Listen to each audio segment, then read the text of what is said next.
जय श्री श्याम भक्तों। बैसाख का पावन महीना चल रहा है और इस पावन महीने में हम कुछ भी दान पुण्य कथा भजन श्रवण कीर्तन वगैरह कर लेते हैं, उसका हमें करोड़ों करोड़ों गुना फल की प्राप्ति होती है। आज हम बैसाख मास की कहानी सुनेंगे जिससे हमारे पाप की निवृत्ति होती है। बैसाख स्नान करने से, बैसाख में नहाने से सहस्त्र गोदान जितना फल मिलता है। बैसाख में मटका या मिश्री के कुंजे दे और उसको ढक्कन से ढक दे। ढक्कन में चीनी और दक्षिणा जरूर दे। चावल दाल, चीनी, घी, नमक, आटा, सब्जी, आम, बेल, ककड़ी, हरा नींबू, कमल, केला और सब तरह के फल और लकड़ी का पंखा, दूध, दही, छाछ, लगा हुआ पान, ठंडे आंवले का मुरब्बा, पहनने के सब प्रकार के वस्त्र, तकिया, चटाई, चादर, छाता, जूता, कढ़ाऊ आदि सब प्रकार की चीजें देनी चाहिए। अगर प्याऊ लगा सकते हैं तो प्याऊ भी लगा देनी चाहिए।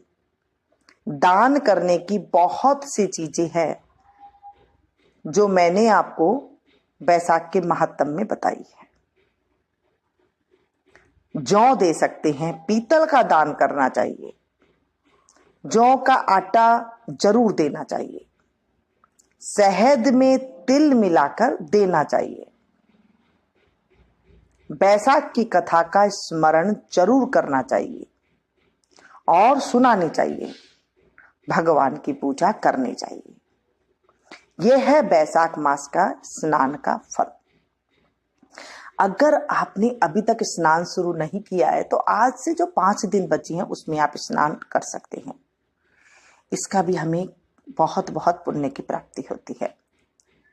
बोले विष्णु भगवान की जय। एक राजा था।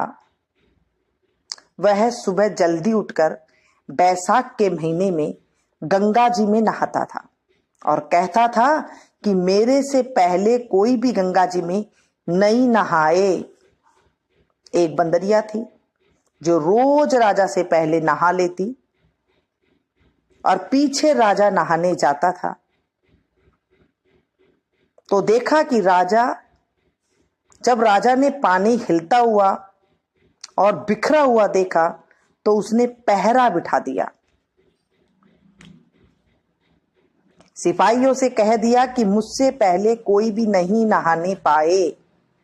गंगा जी के किनारे एक पेड़ था।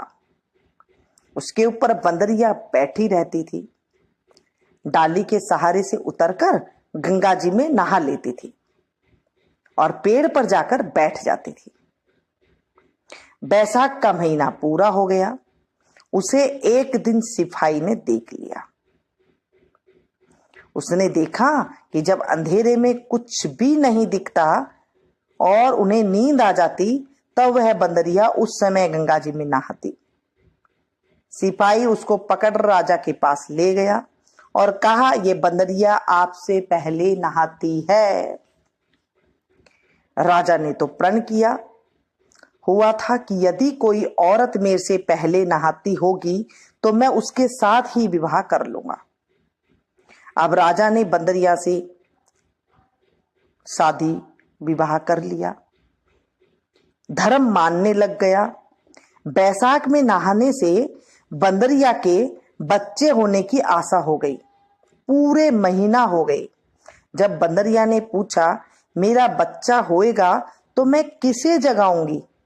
तब राजा ने महल में एक घंटी बंधवा दी और कहा, जब तेरे दर्द हो तो तू घंटी हिला देना, फिर आकर मैं सारा इंतजाम करा दूंगा। राजा के कई रानियां थी।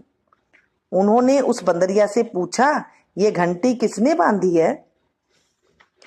तब वह बोली, राजा जी ने बांधी है। मेरा बच्चा होगा तब मैं बुलाऊंगी। एक रानी ने कहा, जरा बजा कर तो दिखा कि राजा आएगा या नहीं। बंदरिया ने घंटी बजा दी। राजा आया। जब पूछा, घंटी क्यों बजाई?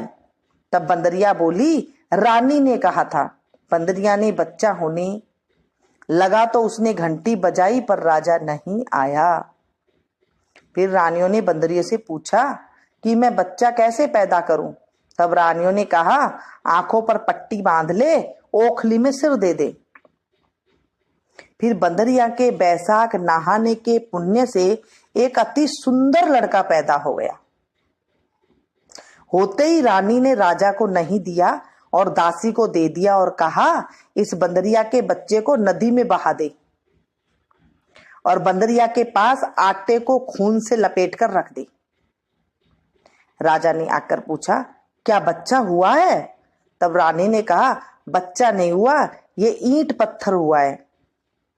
फिर राजा ने संतोष कर लिया कि रानियों ही कहीं बच्चा नहीं होता, इसलिए इसको भी क्यों होता। उधर दासी बच्चे को फेंकने लगी तो उसने नदी में फेंका नहीं गया। कुम्हार मिट्टी का बर्तन बना रहा था, उसके अंदर रखकर आ गई। कुम्हार और कुम्हारी खुदी हुई मिट्टी लेने गए तो देखा बहुत ही सुंदर बच्चा सो रहा है। तब कुम्हार अपनी पत्नी से बोला, हमारे बच्चा नहीं था, इसलिए भगवान ने बच्चा भेजा है। यदि इसको तू पाल ले तो अपने घर ले चले। कुम्हारी बोली, ले चलेंगे,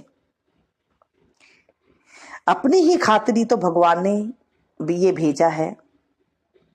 कुम्हारी ने उसको पाल पोस कर बड़ा कर दिया। लड़का रात दिन बढ़ने लगा।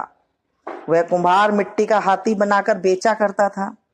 एक दिन लड़का बोला, पिताजी मेरे को भी हाथी घोड़ा दे दो, मैं इससे खेलूंगा। फिर हाथी घोड़ा ले जाकर कुएं पर बैठ गया। लड़के को सारी बात का पता लग गया कि मैं बंदरिया के हुआ था और रानियों ने मुझे मारने के लिए दासी को दे दिया था। कुएं पर दासियां पानी भरने के लिए आई। वह दासियों को देखकर बोला, मेरा मिट्टी का हाथी घोड़ा पानी पी लेगा। तब दासियां बोली, मूर्ख, कभी मिट्टी का हाथी घोड़ा भी पानी पीता है क्या? लड़का बोला, मूर्खो, कहीं बंदरिया के भी ईंट पत्थर पैदा होता है क्या?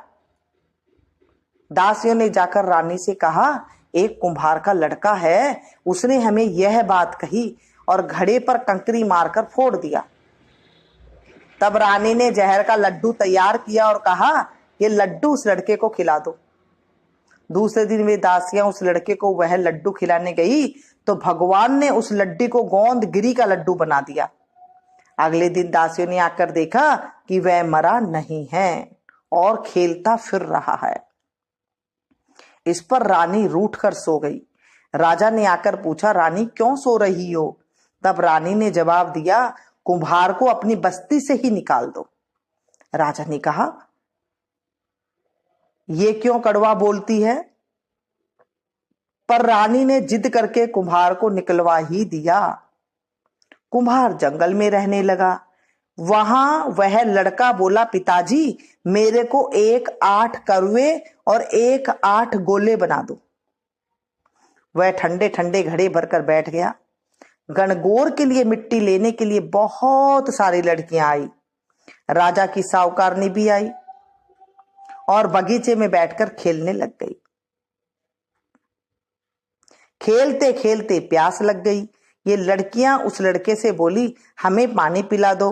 वह लड़का बोला, मेरे पास ये गोलियां हैं, इन्हें खाती चली जाओ और मेरे पीछे फिरती जाओ। फिर कई लड़कियों ने कहा, मैं तेरी गोली नहीं खाऊं, हमें प्यास लग रही है, तू खा ले। फिर वह लड़की आगे आकर बैठ गई।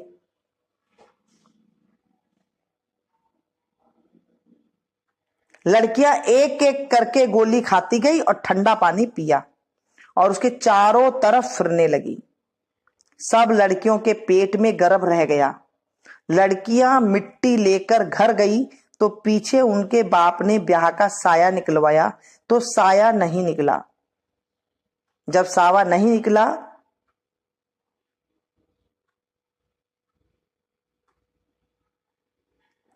तो उन्होंने कहा कि इनका ब्याह तो हो जाना चाहिए। बाद में एक लड़कियों में से किसी का जी घबराए तो कोई रोटी नहीं खाए तो कोई उल्टी करे। फिर सबने उनसे पूछा, तुम्हारा ये क्या हो गया है तुम्हें? मुझे तो पता नहीं, मैं तो मिट्टी लेने गई थी। वहां पर कुम्हार का लड़का हमें एक एक गोली देता गया और पानी पिलाता गया और खुद बीच में बैठ गया और हमसे कहा कि तुम चारों तरफ फिरो। यह बात सुनकर सबके बाप कुम्हार के लड़के के पास गए और बोला, हम अपनी लड़कियों का ब्याह तेरे साथ करेंगे। उसने सबके साथ फेरे लिए। कुम्हार बोला, आप बड़े आदमी हो, राजा रानी हो, मेरा बेटा ऐसा क्या करेगा? पर सब कोई उनके साथ अपनी अपनी लड़कियों का विवाह कर गए। बहुत सा धन दौलत देकर अपनी लड़कियों को विदा कर दिया और इस तरह 108 बहुएं आ गई। फिर सबके लड़के भी हो गए और 108 कमरे बनवा दिए। सब बहुओं के लिए भी कमरे बनवा दिए। फिर लड़के ने कहा, पिताजी, हम सारे नगर में दावत का बुलावा देंगे। आपके इतनी बहुएं आई हैं और आपके इतने ही पोते हो गए। कुम्हार ने कहा, जिमा दो। तब सारी नगरी और राजा रानी को बुलवा कर ले गए। सब कोई जीमने आए। राजा रानी का परिवार सेना सहित खुद आया। लड़के ने कहा, बंदरिया को क्यों नहीं लाई? राजा ने कहा, बंदरिया को भी बुला देते हैं। राजा ने बंदरिया को बुलाने के लिए रथ पालकी सजाकर भिजवा दी। वहां पर सारी सभा के बीच सोने की चौकी पर सुंदर गद्दी बिछवा दी। फिर बंदरिया आई तो गद्दी के ऊपर बैठा दिया और 108 बहुओं से कह दिया, यह बंदरिया मेरी जन्म की मां है और सबको सोने की मोहरें देकर गोद में पोते देती जाओ। फिर सब बहुएं आई और सोने की मोहरें देकर पैर छूकर गोद में पोते देती गई। बदरिया सबको आशीर्वाद देती गई।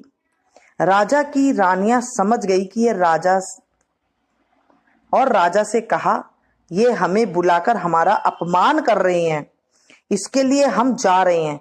फिर राजा भी, लड़का बोला, हे भाई, तू बंदरिया का इतना स्वागत क्यों कर रहा है? लड़का बोला, यह बंदरिया मेरी जन्म की मां है। राजा ने पूछा, कैसे? लड़का बोला, मैं बंदरिया से पैदा हुआ था तो तुम्हारी रानियों ने मुझे दासियों को दे दिया और कहा कि इसे नदी में बहा दो, लेकिन दासी ने मुझे नदी में नहीं बहाया, उसने मुझे खड्डे में रख दिया और कुम्हारनी ने मुझे पाल पोस कर बड़ा कर दिया।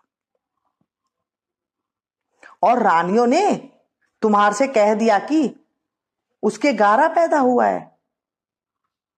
जो दासी मेरे को ले गई थी वह यहीं पर खड़ी है। दासी ने कह दिया, हाँ, मेरे को यह दिया था, मेरे से इसे नदी में नहीं फेंका गया, इसलिए इसको मैं खंदेड़ में रख आई थी। रानियां सुनकर चुप रह गई। पीछे राजा ने रानियों को छोड़ दिया और बंदरियों को साथ ले गया। साथ में पोतों को, बहुओं को और बेटे को सब साथ में ले बड़े गाजे बाजे से अपने घर गया और सबको अलग अलग महल बनवा दिया गया। सब वहां पर जाकर राज्य करने लगी और सारी दुनिया कहने लगी कि बैसाख नहाने का इतना फल है तो सबको बैसाख नहाना चाहिए और दान पुण्य करना चाहिए। बाद में कुम्हार से कहा, तेरे को जितना धन चाहिए ले ले, तेरा मन चाहे तो मेरे घर पर रह जा, तेरा मन हो तो तू अपने घर पर रह, क्योंकि तूने बहुत बड़ा मेरे ऊपर उपकार किया है। फिर उसको बहुत सारा धन दे दिया। बंदरिया बैसाख नहाई तो राजा जी का राज्य पाया और 108 पोते पाए। हे भगवान, जैसे बंदरिया को सुख संपत्ति दी वैसे ही सबको देना, मुझे भी देना। जो कोई इस कहानी को कहता है, सुनता है, हुंकारा भरता है, भगवान की कृपा से उसकी सब मनोकामना पूर्ण होती है। बोले विष्णु भगवान की जय, बैसाख मास की जय, बैसाख महात्म की जय। श्री कृष्ण गोविंद हरे मुरारी, हे नाथ नारायण वासुदेवा।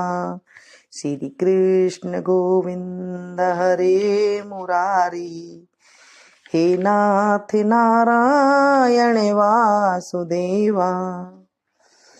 हे नाथ नारायण वासुदेवा, हे नाथ नारायण वासुदेवा, हे नाथ नारायण वासुदेवा, हे नाथ नारायण वासुदेवा। श्री कृष्ण गोविंद हरे मुरारी, हे नाथ नारायण वासुदेवा, हे नाथ नारायण वासुदेवा। ये 5 दिन आप अवश्य स्नान करें और इस कथा को ज़्यादा से ज़्यादा अपनों के साथ शेयर करें, ताकि आपको भी कथा सुनाने का फल मिल सके और बैसाख स्नान का भी फल मिल सके, और बैसाख में जितने शुभ कर्म होते हैं हमें उसका फल मिल सके। ये बैसाख का पावन महीना चल रहा है, अमोघ महीना चल रहा है, विष्णु भगवान का अमोघ महीना चल रहा है। इस महीने में हम तनिक भी दान पुण्य स्नान भी कर लेते हैं और कथा का स्मरण भी कर लेते हैं या कथा को सुना भी देते हैं, तो भी हमारे जीवन से पाप रूपी नरक का निवारण होता है और शुभता की फल की प्राप्ति होती है। ये थी छोटी सी जानकारी। मिलती हूँ फिर से एक नई वीडियो में नई कथा के साथ। तब तक आप लोग देखते हैं।